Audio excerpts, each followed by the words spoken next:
wenu anaposimama kwa ajili ya kuswali, jau shaitanu, anamjia yeye shetani, falabasa alaihi, shetani yule anamvaa, hatta la yadri kam salla, mpaka anakuwa hajui ni rakaa ngapi, ni namna gani alivyokuwa yeye ameiswali ile swala yake.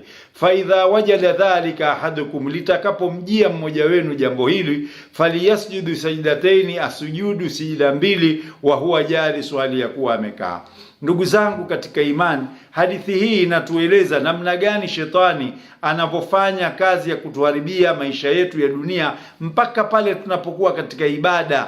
Mtu unapokuwa unaswali, shetani anakuja, anakuvaa, anakutia tashwishi, anakupoteza mpaka unafika mahali unakuwa hujielewi. Sasa Mtume sallallahu alaihi wasallam asema inatokea wakati mwingine mtu akijiwa na shetani anakuwa haelewi, ameswali rakaa zimetimia, zimepungua, amezidisha.